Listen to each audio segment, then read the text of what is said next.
My name is Valentina Moretti.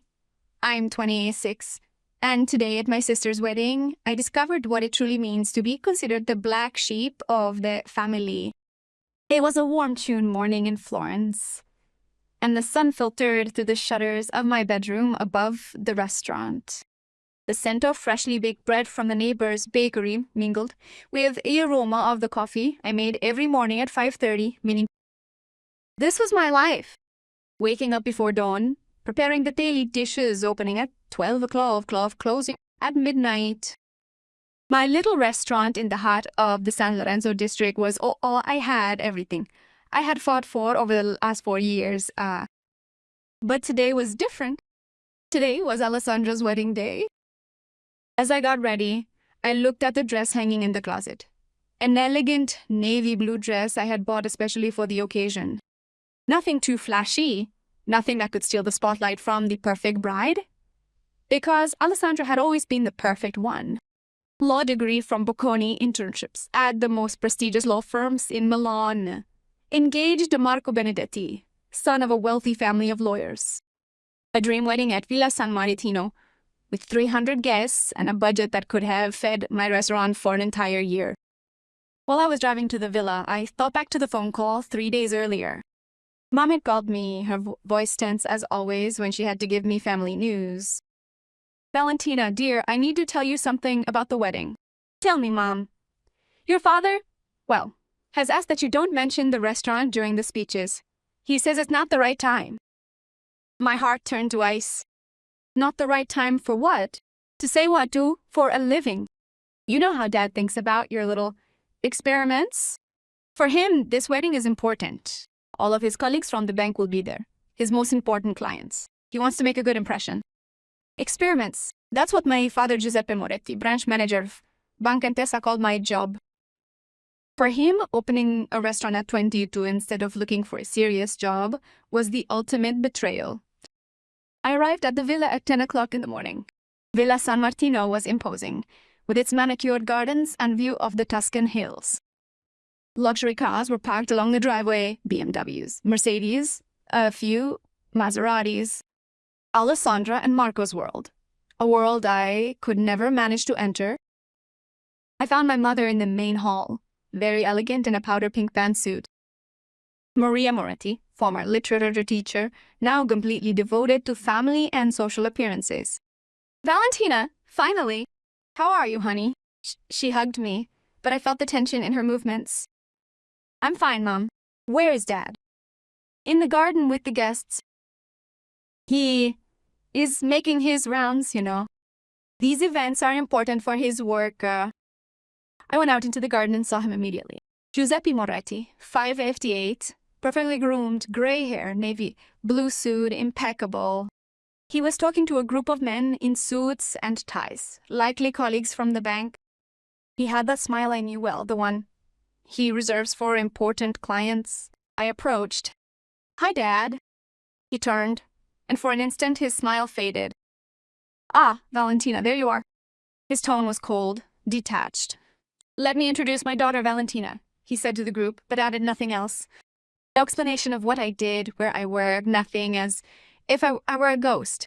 Dr. Martinelli, whom I recognized as one of the bank's wealthiest clients, smiled. Ah, the bride's sister. And what do you do for a living, young lady? The silence that followed lasted an eternity. I felt my father's eyes on me, his warning glare, but I couldn't lie. I am a chef. I have a restaurant here in Florence in the historic center. Dad's expression stiffened. It's a hobby, he quickly intervened.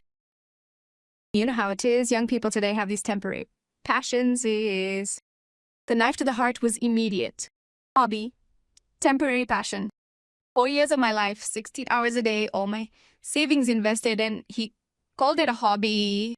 Dr. Martinelli, intrigued, turned to me. Interesting. And how is the business going? Before I could answer, my father grabbed me by the arm.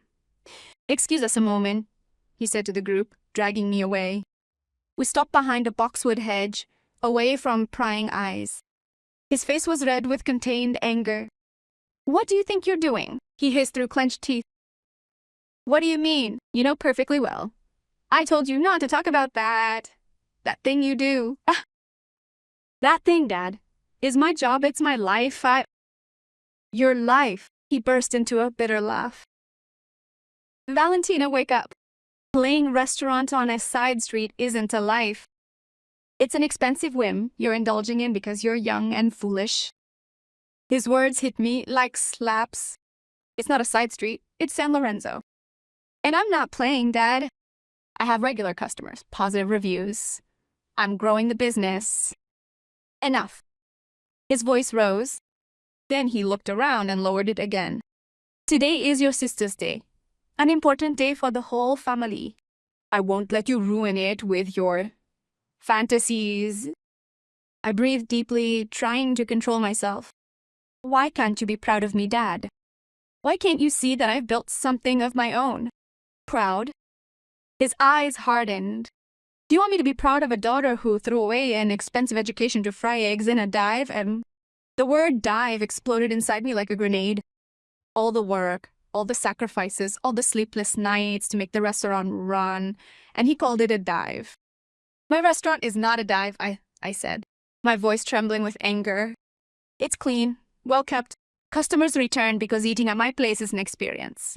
I learned everything on my own. I made my way in a very difficult industry. You made your way? He interrupted me with a sarcastic sneer. Valentina, you're 26 and you earn as much as a waitress. Your sister is 28, she's already a junior partner at a law firm. She's marrying a man with a future. She'll have a beautiful home, children. And what am I, Dad, a failure? The silence that followed was worse than any answer. In his eyes, I read the truth he had always hidden behind his silences and veiled criticisms. You are my daughter, he said finally, but the tone was empty, devoid of conviction. And as such, you should behave with dignity. At that moment, Alessandra appeared, radiant in her wedding dress. She was truly beautiful, with her hair in a perfect updo and a smile that lit up the whole garden. Dad, Vale, I was looking for you. It's time for the family photos. Dad transformed immediately, his face filling with pride and joy. Here we are, Princess. You look stunning. He hugged her with a tenderness I had never seen directed at me. I watched them together, the perfect father and daughter, and I felt something break definitively inside me. I followed the photographer for the family photos, smiling mechanically while a cold, determined rage grew inside me, Pelilue. During the ceremony, sitting in the second row next to my cousins, I listened to the priest talk about love, respect, and family support, and I wondered when I had stopped feeling like part of this family. The reception was in full swing when the event that would change everything happened.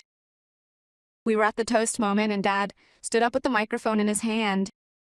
Dear friends, relatives, colleagues, he began with a solemn voice.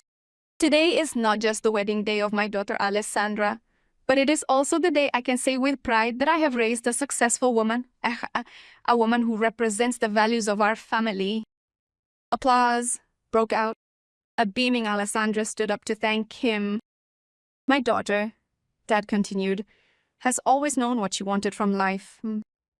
She studied, she graduated with top marks, she built a solid career. She is an example for all the young people here. I felt my blood boil in my veins. He turned toward my area of the table, and for a moment our eyes met. Unfortunately, he added, not all children manage to follow their parents' example. Not everyone understands the importance of building a solid and respectable future. Silence fell over the room. Everyone looked toward me, understanding perfectly who he was referring to. I felt my cheeks burn, and then he said the words I will never forget. But today, we celebrate those who knew how to make the right choices, those who have not disappointed the family's expectations. The message was clear. I had disappointed them. I had not known how to make the right choices. I was the family failure. I got up from the table, my legs trembling from humiliation and anger. All eyes were on me as I left the room, my heels clicking on the marble floor. And what would you have done in my place? Would you have stayed silent, or would you have reacted? But what I discovered in the following days would completely turn the situation around, revealing a truth my father absolutely did not expect. 3 days after the wedding, I was in my restaurant preparing for the evening service when I received a phone call that would change everything. Hello? Ristorante dal Cuore? This is Valentina. Ms. Moretti, this is Marco Santini from Corriere della Sera. I'm calling because we are preparing an article on successful young entrepreneurs in Tuscany, and your name was flagged by the Florence Chamber of Commerce. I was speechless. Excuse me, could you repeat that? Your restaurant has been included in the list of the 10 most promising businesses opened by under 30s in the last 5 years. The growth figures are impressive. A 200% increase in revenue over the last 2 years. Can we schedule an interview? I ended the call in disbelief. I, whom my father thought was running a dive, had been flagged by the Chamber of Commerce as one of the most promising entrepreneurs in the region. That evening, after closing the restaurant, I went home and got on my computer. I wanted to understand more. After some research, I discovered that my restaurant had been reviewed in several food magazines. It had a 4.8 rating on Google with over 300 reviews, and above all, what left me stunned, it had been included in the 2023 Michelin Guide with a special mention for the creative use of local ingredients by an audience. How is it possible that I didn't know? Then I remembered. In recent years, I had been so focused on my daily work that I had never searched for my name online. I had never checked reviews beyond those that came to me directly. The day after, the Corriere article came out. The headline was, Valentina Morsiti, the Sinise chef who is revolutionizing traditional Tuscan cuisine. There was a photo of me in front of the restaurant, a phone interview where I talked about my culinary philosophy, and above all, there were the numbers. 45 covers per night on average, a 3-week waiting list, an annual turnover of Rio 280,000 euros with a 22% net profit. Numbers that I myself had never processed so clearly. In the afternoon, I received the first call. It was Marco, Alessandra's husband. Valentina, I read the Corriere article. Truly congratulations. I didn't know your restaurant was so important. Thank you, Marco. Neither did I, actually. Listen, I wanted to apologize for the other day at the wedding. Your father's speech was inappropriate. I appreciated the gesture, but what he said next surprised me even more. Actually, some of my colleagues have been asking me for information about your restaurant. They say it has become the place to take important clients when they want to make an impression. Yeah. One of them organized a company dinner at your place last week. A company dinner? I checked the reservation log. Sure enough, last Tuesday, I had a table of 8 people, all in elegant suits. I hadn't noticed. I thought they were wealthy tourists. That evening, while I was preparing the mise en place for service, a woman in her 50s walked into the restaurant, elegant and self-assured. Excuse me, are you Valentina Moretti? Yes, please come in. I am Elena Fuschi, food critic for the Gazzetta del Gusto. I am here for a review, but also to make you a proposal. My blood ran cold. A food critic in my small restaurant. I ate here 2 weeks ago, she continued. And I must say it was an extraordinary experience. Your interpretation of pice all'aglione with a touch of aged Pienza pecorino is simply brilliant. I didn't know what to say. I had cooked what seemed to me a simple dish using ingredients I loved. The proposal is this. We are organizing the Contemporary Tuscan Cuisine Festival in November. We would like you to be one of the 5 featured chefs of the event. The others are all starred chefs from established restaurants. Starred chefs? Me? Someone who, according to my father, ran a dive. I have to think about it, I stammered. Of course. Let me leave you my card. The event will have national media coverage. The best food critics in Italy will be there. After he left, I stayed alone in the kitchen staring at the business card. Valentina Moretti, Italy's emerging chef. It seemed impossible. The next day, the article in the Corriere had gone viral on social media. The restaurant's Facebook page, which I had opened years earlier without really maintaining it, had received hundreds of likes and comments. People were writing, finally, an authentic place in Florence. The best carbonara I've ever eaten. A family atmosphere, but world-class cuisine. It was as if I were discovering a version of myself I didn't know existed. In the afternoon, the phone rang. It was Mom. Valentina, dear, how are you? I'm fine, Mom. You? Listen, I saw the newspaper article. It's very nice. An awkward silence. Did Dad see it? Yes, he saw it. Another pause. He's a bit surprised. Surprised. Not proud, not happy. Surprised. Mom, can I ask you something? In the last few years, have you ever looked for information about my restaurant? Have you ever asked how it was really doing? I heard a sigh on the other end of the phone. Valentina, you know how your father is. He worries about you. He always thought this job was too risky, too uncertain, but he never asked for the numbers or the results. He just decided it was a failure. He wanted to protect you, dear. Protect me from what? From success. That evening, after serving 52 covers, a record for a Thursday, I sat in the small office behind the kitchen and did something I had never done before. I analyzed all the data from my business over the last 4 years. The numbers were clear. The first year I had a turnover of €95,000 with a 3% profit. Practically zero, but normal for a first-year business. The second year, €145,000, 12% profit. The third year, €198,000, 18% profit, and this year, if the trends held, I would close it over €300,000 with a 25% profit.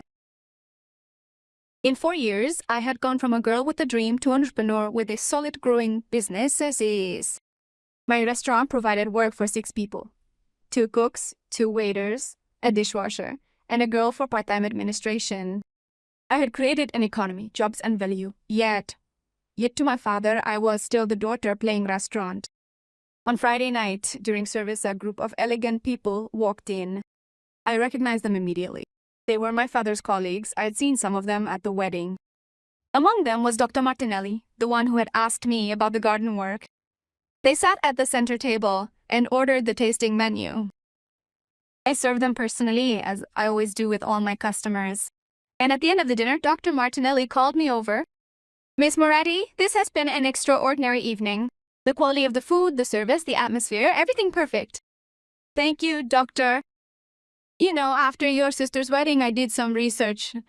I must apologize for not digging deeper when you first told me about your work. I discovered that you are considered one of the most promising young chefs in Italy. I smiled, embarrassed. You are very kind. No, it's the truth. And do you know what struck me the most? Your courage. Opening a business at 22 in such a competitive sector and making it work so well takes a determination few people have. While he was speaking, I saw your father enter the restaurant. He had a tense, nervous expression. He looked around as if it were the first time he had stepped inside, noticing every detail. The well-set tables, the soft lights, the elegant clientele, the warm and welcoming atmosphere. Dr. Martinelli stood up to greet him. Giuseppe, what a surprise. Did you come to have dinner at your extraordinary daughter's place? Dad stiffened. Hello, Martinelli. Yes, I wanted to talk to Valentina. Well, you did the right thing. We just finished dinner here, and I must say, your daughter has created something truly special. Did you know her restaurant is in the Michelin Guide? I saw Dad's face pale. In the Michelin Guide? Yes. And in November, she will participate in the Tuscan Cuisine Festival, alongside the best starred chefs in the region. You should be incredibly proud of her. The silence that followed was deafening. Dad looked at me with an expression I had never seen before. Surprise, confusion, and perhaps for the first time, a hint of respect. And what do you think? Is it right for parents to really inform themselves about what their children do before judging them? But what my father told me that evening would change our relationship forever, revealing a truth I absolutely did not expect. After Dr. Martinelli and his friends left, Dad and I were all in the restaurant. It was almost midnight. I had finished cleaning the kitchen and setting everything up for the next day. He was sitting at the center table, the one where his colleagues had dined just before, watching me move with a focus I had never seen in him. Can I offer you something? I asked him, still in disbelief at his presence there. A coffee, if possible. I prepared 2 espressos with the professional machine I had bought 2 years earlier. An investment that at the time had seemed huge, but that I knew had been fundamental for the quality of the service. I sat down across from him.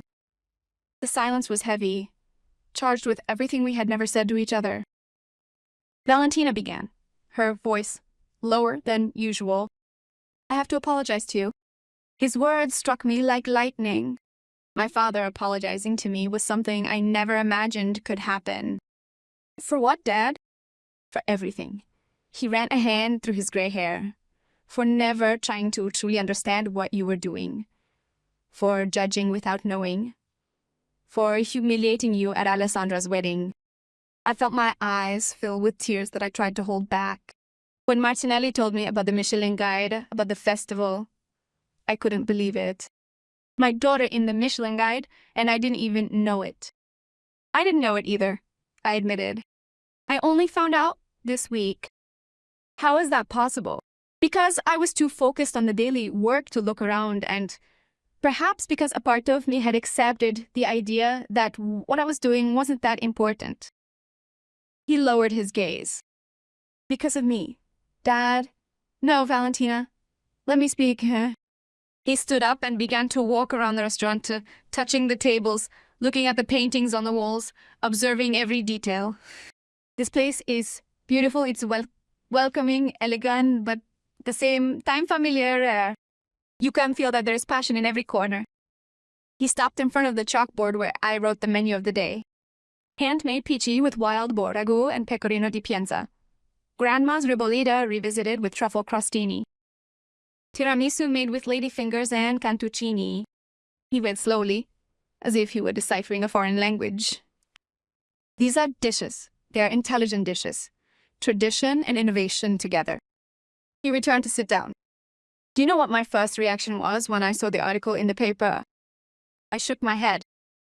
Anger. Anger because I discovered from a newspaper that my daughter was a successful chef. Anger because I realized I had been an idiot for 4 years. You weren't an idiot, Dad. You were afraid. Afraid of what? That I would fail. That I would get hurt. That I wouldn't be able to make it in a difficult world like that of the restaurant business. He nodded slowly. It's true. But there was more. What? Pride. My wounded pride because my daughter had chosen a different path from the one I had imagined for her. I had a version of you in mind. A degree in economics, maybe. A master's. A bank job like mine. A safe and predictable life. And instead you did something that I never had the courage to do.